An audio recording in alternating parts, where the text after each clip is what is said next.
as I extended my left hand, I realized obviously she was underneath the van being run over. I cleared the overgarment with my strong hand, drew my pistol, and shot him through the windshield. Hey gang, if you're listening to this right now, odds are you watch videos on the main channel and you've seen how important speed and accuracy are in a gunfight. That's why Active Self-Protection recommends the Range Tech Shot Timer. I'll tell you, it's the lowest cost shot timer on the market that we're aware of, Bluetooth compatible with any Android or iOS device. More features than any other shot timer. You can store all your data on the cloud for free, native integration with Practice Score, and a visual light-based go signal. Visit them at rangetechtimer.com. rangetechtimer.com and tell them your friends at the Active Self-Protection Podcast sent you. Hello and welcome to the Active Self-Protection Podcast. I am your host, Mike Willoughby, your favorite former Fed. Joining me today, my new friend, Marty Thompson. Marty, how are you? Doing well. How are you, Mike? I'm doing good, buddy. Marty was involved in a defensive encounter back on December 17th, 2012. When was it? That's correct. A pretty harrowing encounter. As per usual here on the ASP podcast, we're going to talk a lot more about before the incident and after the incident than about the incident itself. So, Marty, tell me, you're in South Carolina. Did you grow up in South Carolina? Is that your hometown? I was born in Georgia, and I grew up maybe 15 miles from where I am right now in Walhalla, South Carolina. Okay, that's God's country. Beautiful, beautiful part of the country. I have a good friend of mine who retired out there when he retired from the feds, and he cashed out of California and bought a rather nice place, let's say. I'm a little envious, but it's a beautiful Money goes a long way around here. It really does. Arizona's not bad, but it ain't South Carolina, that's for sure.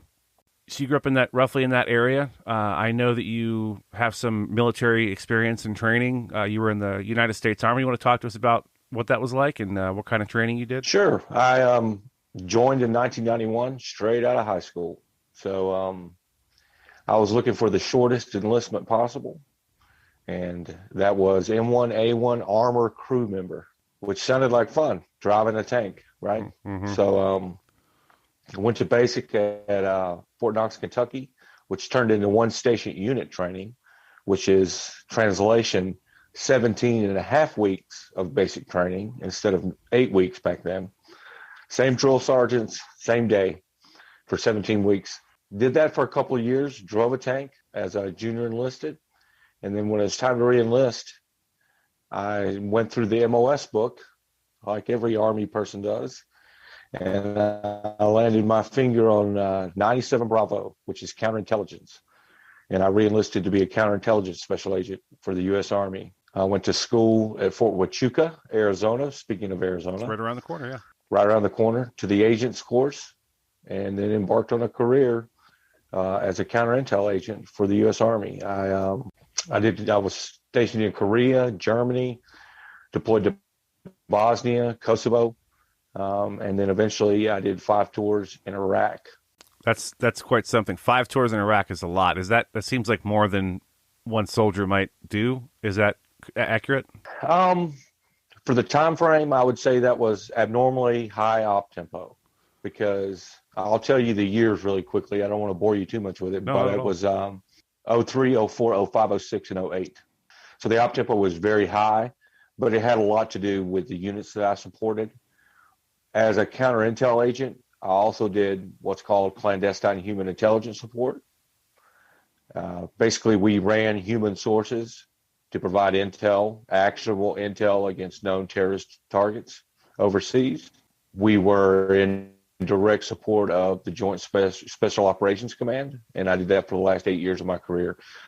So basically, I worked in 2-man teams. I was in civilian clothes, had a beard the last 8 years of my career, blending in as best we could with our Oakley glasses on and our ball caps. Right. And 2 of us would go out into the cities, whether it was Mosul or Baghdad or wherever, and conduct operations in support of special operations task forces. Yeah, I got to tell you, I cultivated quite a few informants in the criminal justice realm over the years, and that's pretty straightforward. You know, you get a bad guy who's looking at some jail time, and you say, hey, if you want to knock some of that jail time off, we'll sit down with the attorneys and we'll work something out. You come work for us, and give us intelligence on drug ops, gang ops, whatever's going on. I imagine that cultivating a source in a foreign country with which we are at war has got to be a lot more complicated than that. Like, I'm just curious, how, not without giving away too much inside baseball, how would you approach somebody in that situation? Would it be, I mean, what was their motivation? Was it money? Was it revenge, fear? Like, what? How would you get someone talking to begin with? Because I find that fascinating. Much like your undercovers, or your informants, Mm-hmm. we had varying degrees of motivation, but there was always a tangible and an intangible. So the intangible was they either had someone who had been murdered or killed or assassinated by these terrorist organizations, and then we would throw a tangible in there, maybe some money to help them out. But it was not that complicated. We would take people off target, and it was either jail time at Camp Bucca or Abu Ghraib, or come see me in a couple of weeks. And that's how we worked it. Easy decision, I would think. I mean, maybe. And some people didn't call us back, and I would warn them, you don't call me back, I'm going to come and get you. And they didn't believe me sometimes, and they wouldn't call me back, and I would go get them again. Talk to us about your specifically small arms training. Like, what kind of training did the Army give you? And did you continue to train after you got out, or just kind of go to the range once in a while? Talk to me about that. Okay, so we like to fancy ourselves the most capable counterintelligence, military intelligence nerds in the Army, because we were all, we like to fancy ourselves to be intellectuals as well. But because of the nature of our operating environment overseas, working in two-person teams, between my deployments, we basically would shoot, drive, and fight at schools, and mainly at the Crucible Training Academy under Kelly McCann's direction. And we all attended what's called SEER, the Survival, Evasion, Resistance, and Escape School. Right. So probably a dozen civilian firearms training courses while I was still in the Army, to include Blackwater and the Crucible. And then lots of anti-terrorism driving and lots of advanced combatives. So I was, the Army, as far as the Army and small arms, they're good at rifle. They teach you a lot about rifle. M4? They're horrible at pistol. M4. Just the regular Army guys outside of special operations are not very good with a pistol. That's just the reality, because that's a secondary pistol at best. And mostly only officers in the regular Army carry a pistol anyway. So the average soldier doesn't have a pistol. He doesn't train with it. Right. But I had the unique opportunity to take some advanced, and I don't like the term advanced firearms training, because I think it's all the fundamentals. It all boils down to the fundamentals anyway. Mm-hmm. But we did take some accelerated firearms training. We'll put it that way. How long have you been out? When did you retire? 2012. Okay, so you've been out for quite some time. So in the interim, I have. not including the incident we're going to talk about, how often would you say you train? What kind of training did you do? Did you instruct other people? Just to give the folks listening an idea, because we've had people on the show, it's a young show, or people already on the show that have anywhere from bought a gun, shot it a couple rounds through it, and never thought about it again, and then had a defensive encounter, to people that trained constantly. You know what I mean? So give us an idea of like how much you train in civilian life. When I retired from the military, the first year, I took a break from firearms completely. I didn't train very much at all. But since that time, I've trained pretty much continuously. It is a great release for me, a great stress release for me. I've got a range in my backyard, which makes it very simple. And back before ammunition got crazy, price-wise, I would train and shoot every day. And a lot of that was draw to first shot, but a lot of it was rifle, pistol, and shotgun. And I would train every day. That's slowed down since the ammunition prices have gone up. Yeah. And that's a monetary decision and a stockpile decision on my part. That first year leading up to the shooting, I was not shooting very much at all. I maybe trained a half dozen times that year. Not for nothing. Have you heard of the Mantis firearm system? They're one of our sponsors. You know what that is? I've heard of Mantis. and I've actually considered getting one. You can't go wrong. I mean, the dry fire. It's actually a lot of fun on top of being saving you money on ammo. So, just throwing it out there, I highly recommend it. I have one. My son has one, and man, the Mantis is so much fun to use. It doesn't feel like training. It feels like almost like a video game, but it is crazy how effective that is for dry fire. It's just something to think about. Sure. And I dry fire pretty extensively. And I think a training aid like that is nothing but a positive. And I always encourage it for my students, because I do now. About 4 years ago, I hooked up with a firearms training company, and I got my NRA instructor certificate, my range safety officer, and I've been instructing with them for about 4 years now. So mainly pistol, rifle, and shotgun. And it's made you a billionaire? Absolutely. We make millions of dollars a day.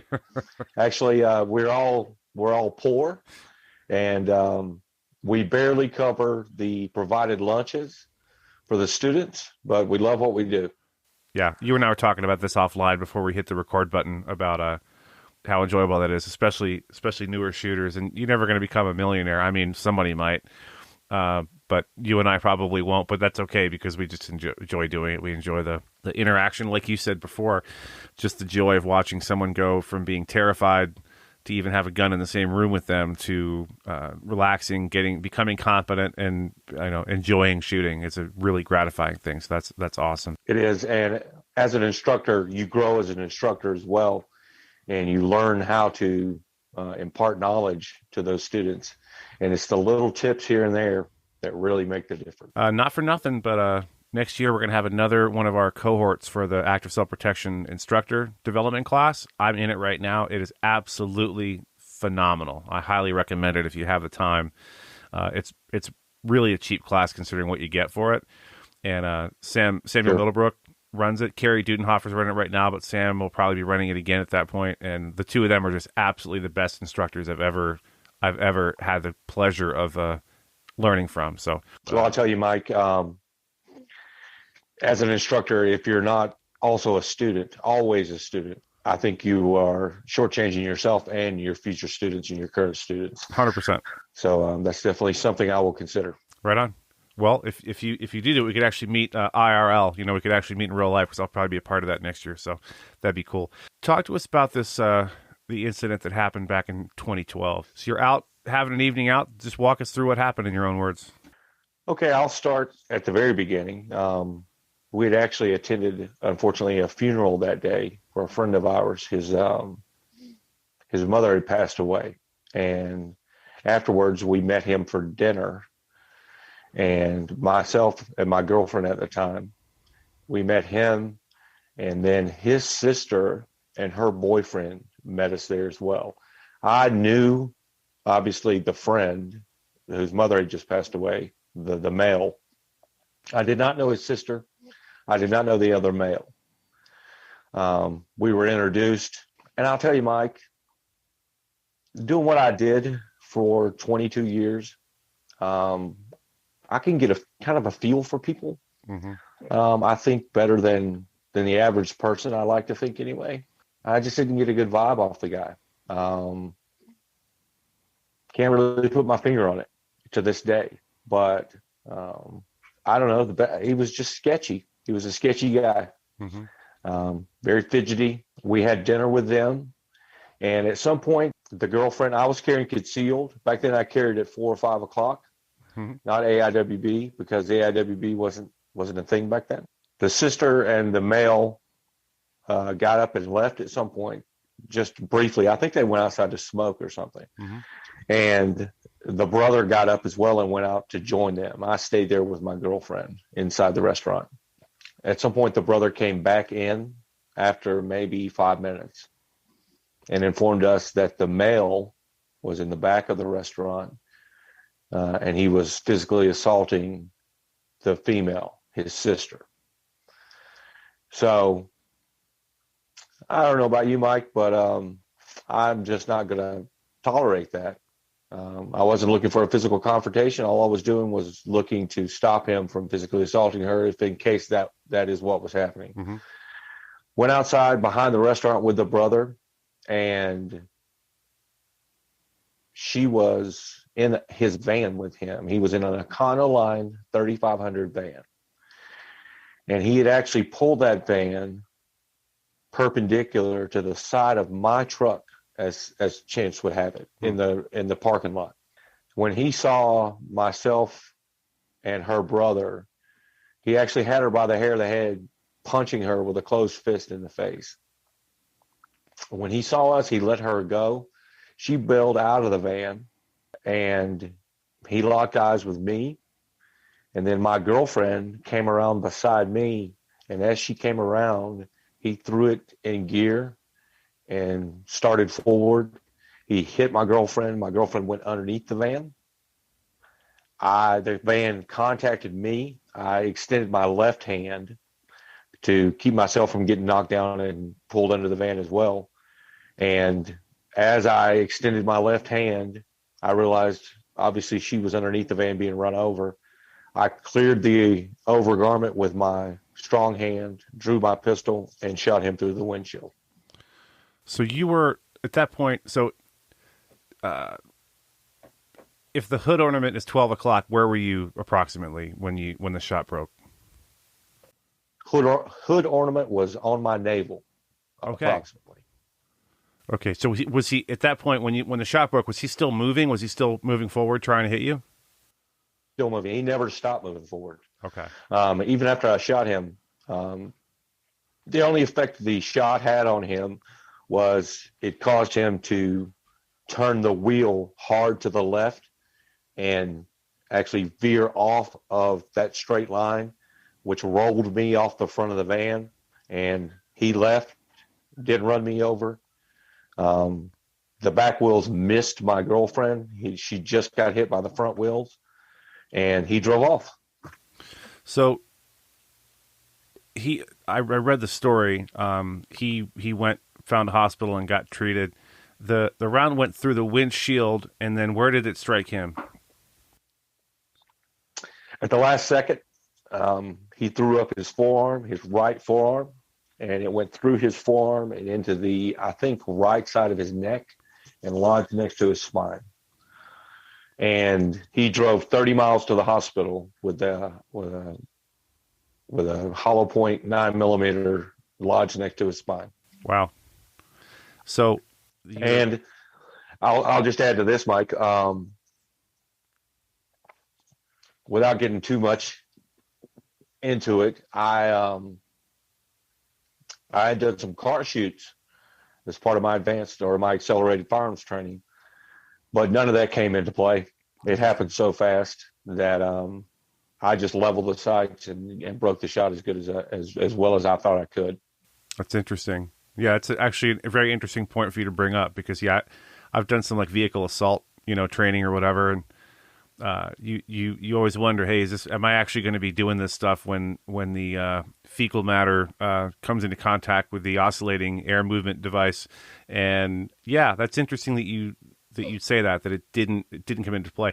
I would imagine in this context you weren't anticipating any of this happening, so it wasn't like you were out on an op, you know what I mean, thinking ahead of time at what might go down and prepping mentally for it. You just had to react in that moment. It's unbelievable. So after this, were you injured, and was your girlfriend badly injured? I was not injured at all. He had just basically pushed me out of the way with the van. She had tire marks across her blue jeans where he had ran her over, and she went to the hospital that night.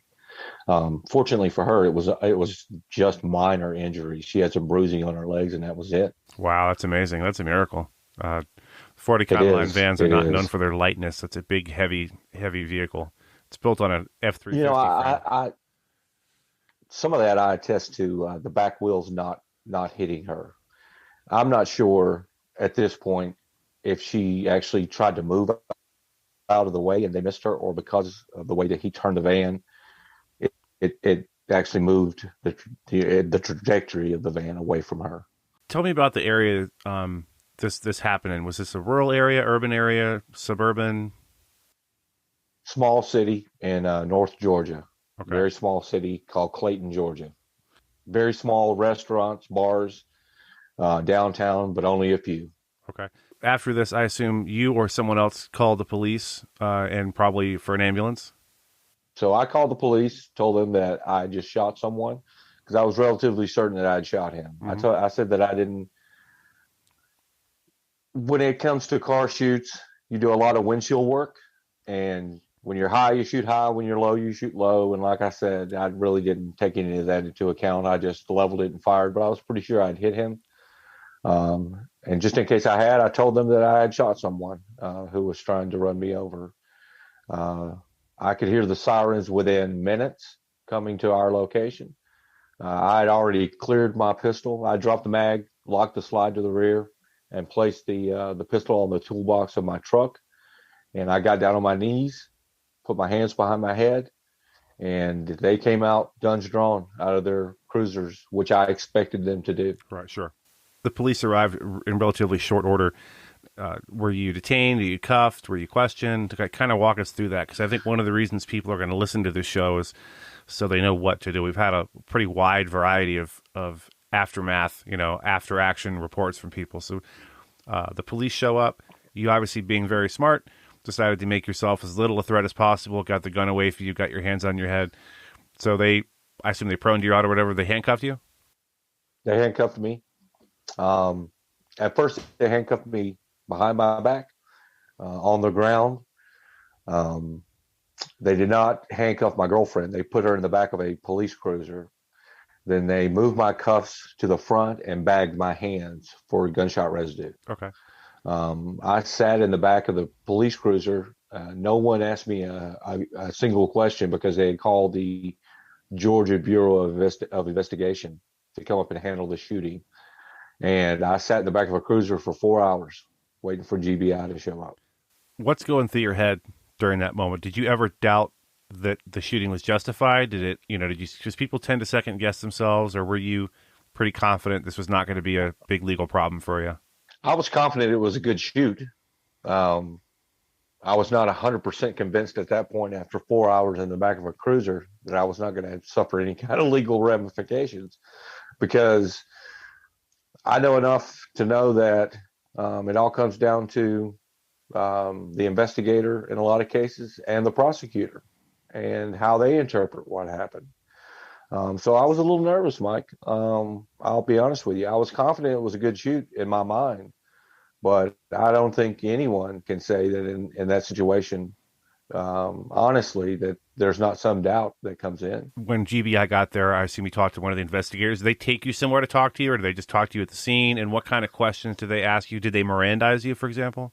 They Mirandized me. They took me to the local police station, to the Clayton Police Department, and took me into an interview room and interviewed me there. I'm comfortable saying this now. As a counterintelligence special agent, I had attended several schools on interviews and interrogations, and they began to ask me a BAI, a behavioral analysis interview, which is a series of questions such as, what do you think should happen to a person who shoots someone and it's not justified? How do you think you would do on a polygraph? Questions like that there's cameras on the building. What do you think they're going to show? When they got into the behavioral analysis interview, I became very comfortable with the series of questions, and I decided to speak with them without my attorney present. Interesting. Yeah, that question you referenced, what do you think should happen to someone? That's also, you've heard of the Reed technique of interviewing and interrogation? That was a big thing for a long time. I've been to Reed 1 and Reed 2. Okay. Yeah, so you kind of had a good idea what they were doing. I just attended a seminar the other day with my buddy from Firearms Legal Protection, another sponsor, full disclosure. And his advice to any civilian in any shooting is do not say a word.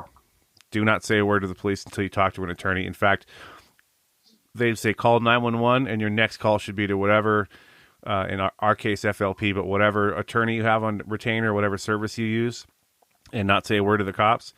But what's funny is so far nobody who I've talked to who was in a shooting didn't make a statement. Everyone made a statement. It's very interesting in this case that you have the background that you had and you were on the other side of that table. It had to be a really very surreal out-of-body experience for you. It was. I conducted numerous interviews using the Reed technique, and I had um, filtered through suspects using the behavioral analysis interview. And all of a sudden, I was the suspect. Right. I was the one who was potentially um, in the wrong. And you're right, it was surreal. But the interview went very well. And I was interviewed for a couple of hours, it seemed like. It may have been longer, may have been shorter, I'm not sure. At the conclusion of the interview, the lead GBI agent, there was actually two of them in the room. He handed me my concealed weapons permit back, shook my hand, gave me his business card, and told me to call him if I had any questions. And I was released that night. Interesting. Yeah. What advice would you give someone who isn't you, who doesn't have your background, as far as what to do when the cops show up and they start asking you potentially incriminating questions? What do you think someone should do? I think they should invoke their right to an attorney. That's what I think. Yeah. Because if you're playing baseball and they're playing football, the score's not the same. They know what they're doing. They're very well trained. And a defensive shooting, the context of what you felt at the time, as far as your life being in danger, and then your actions in response to that are so fine between what is justified and what is not, that I would absolutely recommend that someone speak to an attorney and then deal with the law enforcement through that attorney. Now, I'll say this, if I had not made a statement that night, I would have spent at least one night in jail, because that's just my opinion. I think right. if I had refused to speak to the law enforcement, I would have spent the night in jail. My attorney would have gotten me out the next morning. I'm confident of that. But that's a small price to pay. One night in jail is not that big a deal, for you to get your thoughts together, for you to get legal advice. That's my opinion. Absolutely agree. I really like the point you made a little bit ago about, how this shakes out after a defensive shooting is going to depend in large part to the bent of the investigator, whatever he or she thinks happened or whatever he or she perceives happened, and almost even more than that, to the district attorney, state's attorney, whatever the case may be, who may or may not be a big fan of the Second Amendment, may or may not be a big fan of guns in general. Just depends where you are. And being in Georgia, God's country, or being in the Carolinas or being in Arizona doesn't guarantee you anything. Doesn't mean you're going to get a friendly prosecutor or investigator. Sounds to me like these guys handle this pretty professionally, so that's good to hear. Do you feel like you were treated fairly? Absolutely. From beginning to end. The DA contacted my attorney and asked to speak with me individually, off the record. I went into the DA's office and spoke to the Mountain Judicial District Attorney. They were concerned that with my military background, that maybe I had acted out of character that night. But once we explained to them exactly what happened, my attorney brought the GBI report with him. He was completely satisfied. It was a justified shoot in his mind, and no charges were ever filed.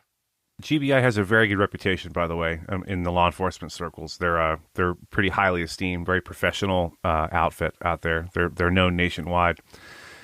Let me ask you this, and again, if this is something you don't want to talk about, I completely understand. But I know other people that have been in your situation do suffer from some sort of PTS, and I don't know if you have any from your military service. So if this is something you don't want to talk about, I totally understand.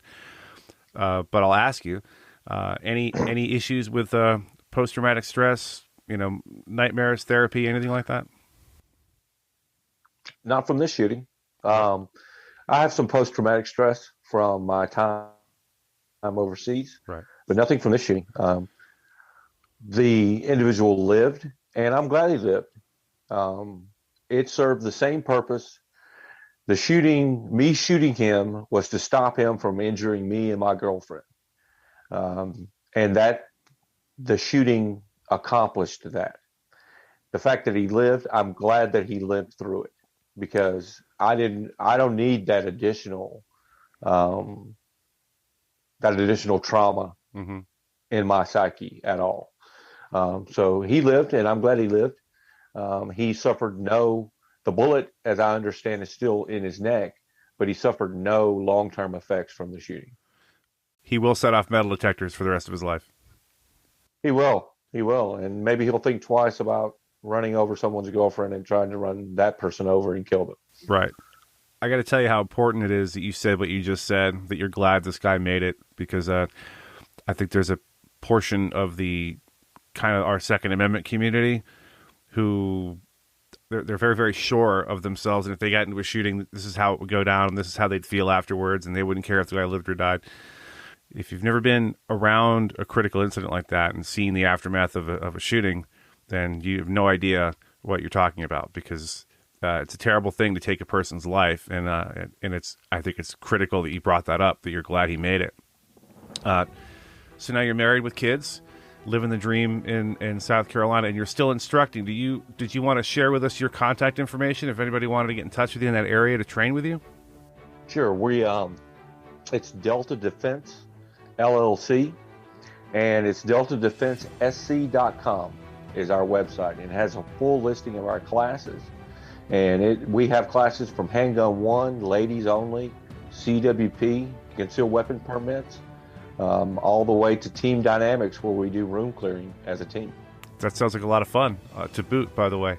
Anything else you wanted to add before we wrap this up? No, just I appreciate you, Mike, and I appreciate you letting me tell my story. Well, I'm glad you're here to tell it. Thanks so much for being here, and I think we've become friends, so I'll be talking to you at some point, I'm sure. Okay, thank you, Mike. Take care. Hey, friends, this is John Correa. If you like the podcast, if it is bringing you value, do me a favor. Just rate the podcast and leave us a rating and a review. It really helps us out. All right, folks, back with us again this week, my friend, Stephen Gutowski. Stephen is the founder of TheReload.com. Phenomenal webpage, by the way. And the host of the Weekly Reload podcast, and a good friend of the show. Stephen, how are you? I'm doing well. How are you? I'm doing fantastic. Good to see your smiling face again this week. This week, we are discussing gun sales, and we talked about gun sales a few episodes back. But it's the plot has thickened, if you will, because the gun sales are kind of off the charts. What's going on with that, Stephen?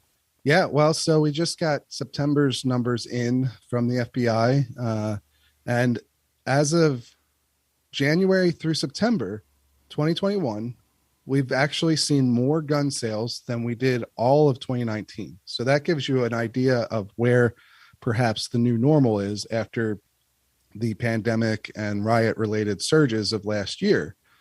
And the new normal is very high, as you can tell. Can you repeat that, what you said?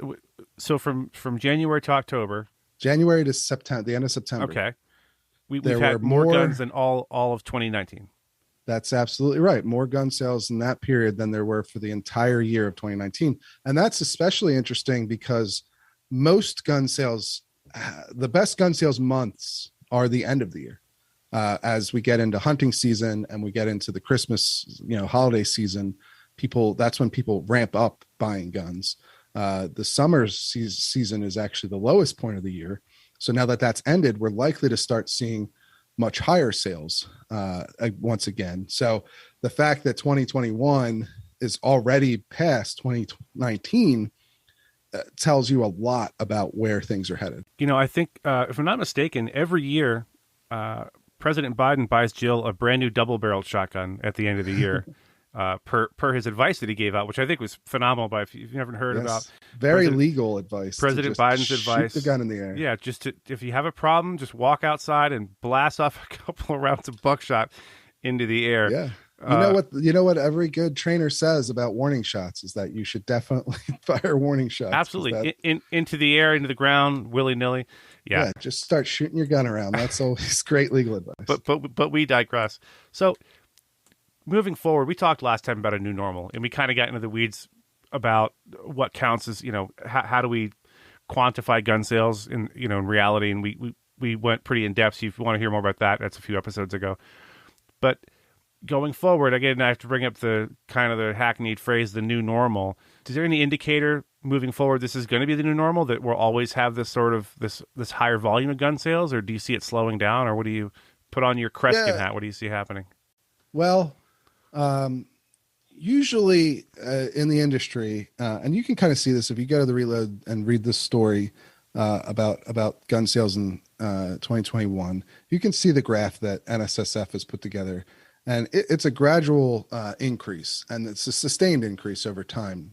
And so usually you'll have surges that happen, especially around, heightened political atmospheres where, the threat of gun control is really prevalent at the moment. You'll get a good big surge. Last year's surge was different in that it was more in response to, chaotic societal issues, right. Whether it was the pandemic or the rioting or, questions about police brutality and things like that. Hate crimes directed against Asian Americans. You had a lot of reasons for a lot of different people to buy guns. And so the surge was, even a bit higher than you might see just over, a big gun control bill being passed through the House or something. So the come down from that, you're never going to stay at the peak of that surge forever. But what tends to happen is you'll come down a bit from that surge, but the levels will still be elevated over what they used to be. So you saw this during the Trump administration, because there was a lot of talk then about the Trump slump, right? Which happened after all these years, 8 years of record sales under President Obama, because people were concerned about gun control being passed. And then when Trump became president, people became less concerned about that because rhetorically he was much more pro-gun, obviously, and in policy as well, for the most part. And so you saw people less concerned about having to rush out and buy guns for fear of them not being available in the near future. People in the industry noticed the fact that the growth had stopped, but it had stopped at levels that were well beyond what they were before even the second term of President Obama. Like the Trump years didn't see a lot of growth in the industry, but the right? levels that it stayed at were still elevated compared to even the early years of the Trump administration, the Biden, the Obama administration. Now in the Biden administration, 2020 was higher than 2021, but 2021 has been the second best year on record, and will probably end the year as the second best on record. There's a notion that this country has more guns than people, which I think is true by a long shot. Oh, yeah. And we're just adding more guns to that mix, and that makes me very happy. I hope this trend continues, because even if somehow down the road they manage to outlaw all guns, good luck enforcing it, because we're going to have all the guns we could possibly need. I think this trend is a good one. The new normal is a good new normal versus some other new normals we're dealing with lately. Sure. But yeah. Anything to add to that, Stephen? Yeah. I think that's spot on. I mean, there's estimated to be over 400 million guns in America. Whereas when you combine all of the law enforcement arsenal for the entire country, that's estimated to be about 1 million small arms. This is all from the small arms survey, but so people don't really understand the numbers there, I think, a lot of times, but it gives you sort of an idea of how unrealistic forcible gun confiscation is, because American civilians have 400 times the number of guns than the entire police force in the country, and 100 times more than the military. Yeah, I posted about this not too long ago, and I asked my anti-gun friends, and I have plenty of friends who are anti-gun, that I'm working on them. I said, play this out in your mind. Let's say tomorrow they outlaw all the guns. Now all the guns are illegal. How do we enforce this? Where is this gonna lead? Then what's the next step? We have a 3% of the population turn their now newly illegal guns in. Okay, what about everybody else? We're going to take the military or police door to door? How do you think that's going to go? It's insane. The idea of it is absolutely nuts. Stephen, I want to thank you so much for being here again this week. I look forward to talking to you again soon, my friend. Take care. Absolutely. Thanks for having me. Bye-bye.